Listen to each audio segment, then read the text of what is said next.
tebaze bulungi Kenzo lebo mutimba bandenga sigo mutu go okutegeka Kenzo ne Lutalo mba kusuwadiro tabajja ne ku Kenzo mba kusala za mukama otegede bulungi Chameleone tabaleta Chameleone aleta abantu naye akubirira nnyo kati amanyi Chameleone gayina mu Uganda singa yali akuletinga kibayita demand kati Kenzo wacha abasingamu ti akuletinga kibayita demand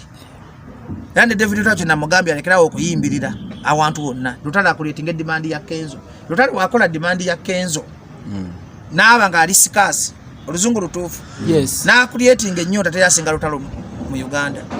Winnie Nuwaja alina okuba scarce ne Shiba ekizibu kyayina akubirira nnyo Shiba kalungi bonda ba mu kamera David Lutalo mwe bayimbi bensinga okwagala temudda mukubirira buvuluvulu kati Lutalo oyo ngoyaga kulaba amaanyi gente akuba ne Nambole amalomo akamulamba nga inde ebifo bya Banis tayimba Luwero laba abantu bafuna tayimba Mukono laba abantu bafuna tayimba Masakola abantu bafuna ni ate ne Lutalo yagamba nine ekizibu nti abantu abandiko nabo bajane bannemerako kakati Lutalo nkuwa magezi mu kamera niyo DC yatu creating ekibayita demand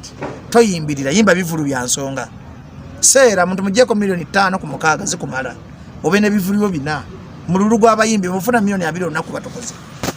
ndeka tojjemo omululu bibyataba mento ni sama kukwatirira buvulu yali avambale nafuna accident kukubirira kati David Lutalo manya ina lonchi yo mwaka kwaba wagizo bakwagala noma yangenda kuyimbanga yo buli mweze bivulu byange bisatu ebyensonga ebivulu ebyo ngambijja milioni 2 obosinga no mbaka wa parliament baba magalo creatinga ebintu bigendo tukwesa ekitiba mu Uganda kati Kenzo kola bayina mu nnyota nti Kenzo si mwangu wako yimba buli kintu Liwasanze kati ate Lutalo nayimba ennyimba za Kenzo agwa ontegera kye kugamba ti David Lutalo nawe nagamba bwepwa zikube bwepwa abantu bagamba Lutalo agudde eddalu nkulaga value ya Lutalo n'amayimba ebyo byekisiru nti bwepwa simanyi biki abantu babuuza Lutalo agudde bamutwala mu rehab kati Lutalo ayina respect eyo nti ayimbira abantu abategeevu ate Kenzo ayina respect ayimbira afa abavubuka n'abatategeera nti yayimba ngombo okitegedde bulungi kakati waliwo muyimbi Juliana nayimba ekigambo nti baby nayimba ekigambo nga akwatirira amabeere agwa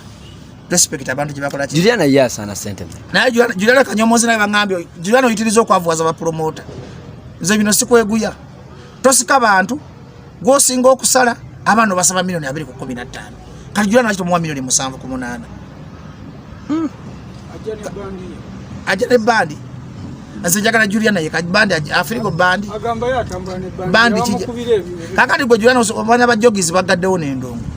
nga tebalina sente mwana apangisize ekifo zimayika njogera ngo omutegesi numirwa abategesi n'aba mori basumbuwa Juliana agana kusaba milioni 15 kwa meka mukatonda mugulu nga talina bantu 2,000 njagala bana Uganda babusa abayimbi abakola mu bibuga Juliana mulungi ku Serena mulungi ku Africana mulungi mu Family Corporate mumutagaliramu Juliana takuba ndongo ya Kalo gomutwala ngeruwero n'owulira obe Masaka pose Masaka ngomutadde mu Lutalo ate combination ya Juliana ne Lutalo crowd pula na jwako n'omuntu aina music nga Juliana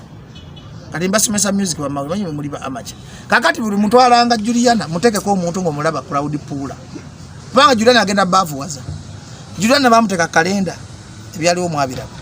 bamutedde ku joggers ebiri mu birabi yasala omwana we Mukono ku boxing day abula n'abantu ebibiri nenga ate yakolaga ya milioni 2 kati bandi yaleta abantu namwe ba promoter mugwemu excitement omuyimbi atayagala kukolera muleke genda okola emirimu emirala bino ebivulu babitulogeramu mwabasinza okona inda solo akasajja kajja n'amala ako kaka palaso sagala kawa mayiro maye kasama nnyo kongera kubaka eko twakagamba tosobola kuwa palaso milioni 2 mukatona mugulu kafunikira katukasinze n'obumotoka bwako kafundikira kasinze ebintu byao kati katambula kakogera ko kakasamba ebipapula nena jja mukamera nembagamba nti palaso asuka myezi 6 sabyogera nembagamba yo mwana wange alimpa lesa amalala kati alimpa yali afunye omukisa abakubanga ayina empisa nga yegonza kati alimu ebintu byakisamize senga alimpa namba 2 alimu ebisamize ebibempira bo musibake ekibandize sibimanyi babitu alimpa sana sente meka shaza alimpa sana emitwalo 7 kwa 5 buza buli muyimbi kuyagala ya voice asana kakadde gwe buza buli muyimbi Mudra asana milioni mu kitundu Zex birangirangi Zex asana emitwalo 8 bebe ko nagambye mu kitundu Kristo Panda wanga asana iba Kristo Panda lusavu nekifono kiwako milioni 5 no wobima no muwayo milioni 7 awubera mu business niyo muyimbi agana aleta amalo n'aleeta amalala ne baleeta obupale ate biyimba CD kijja ne kibuukabuuka ku stage dakiika 2 ne kidduka kitutte ssente kikolese mu mabanja kikolese mu maziga mwatamanyi bayimbi engeri gye bavuwazza abantu kulowooza Kisegu y'abayimbi Abitex enkyatwalibwa mu kooti tugenda mu ebirala eryasiruka omulimu agulimu naye kanzimale ensonga yange era ensonga no ya kintu kikulu gwe mmakko manyi ojabula jala ogoba okoyegenda kakati mbadde mbagamba temama gatereza industry eno abayimbi bannanyini bifo ba service provider mubere reasonable enough kwabo bojja nonseera n'engwa ekyaterajja kugula mukimanti mu Uganda tuli ba promoter batona abamanyikiddwa olowooza kwa Alex tuyagala kuba promoter niyo ogende omuyimbi ogende nange expense ozisobola ate kaguno omulimu singa tugutereza guli mu ssente revenue esobola okufunamu police esobola okufunamu medias mufunamu abebifo mufunamu abayimbi mufunamu abantu abatunda chapati bafunamu ababodaboda bafunamu abamahoteli bafunamu kampani za kondo muzifunamu otegera buli guno mulimu tugubere bubezi organize tugutereze bulungi tusobole okulaba nga tugumodifyinga ate tusobole okuba nga tukwataganira wamu nga industry olowooza Kenzo asaleko paka ku ssente ya mmeka Kenzo asana milioni 7 ate Palaso asana milioni 3 kitundu ate Kamiliyoni asana milioni 5 Bebe Cool asana milioni 1 kitundu taina wadde oluyimba nyege ne TikTok tesobola kutambuza wadde omulema Grenade asana ssente mmeka Grenade asana milioni 2 kwemu kitundu ate ku mapinki asana emitwalo 15 omuyimbi gwe bayita Shiba omwe 5 ku 6 Rema 5 ku 6 Nuwaji 5 ku 6 5 ku 4 ogambye Lutalo asana mmeka 7 lwaki abasinze kuba crowd pool Lutalo ne Shiba mabe njogedde ba crowd pool manyi yawula muzeyise batasobola okuyita kawo ebyo byo mujabiteekayo sebata akuyita kawo n'atambula tutomukubira nangalo ne bwaranga ekivulojja zizabafana n'aveeri n'enviri ne Bebe Cool n'omuloberako nenga tasobola muyingira timisa kisema kula akuyita kawo nogamba Gravity asana mmeka Gravity asana milioni 1 kitundu ku 2 lwaki ati music we bubblegum music yawula omuntu ayimba kabisi kandagala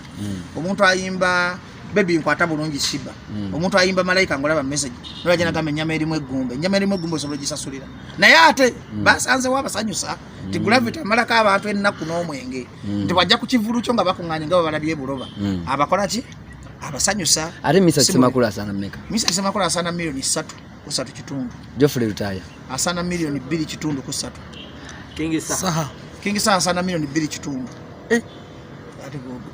go bikola kuba n'abayimbi abakimbaga simu kujereka abayimbi n'abayimbi bayina expense abo bakola video basasula studio oluyimba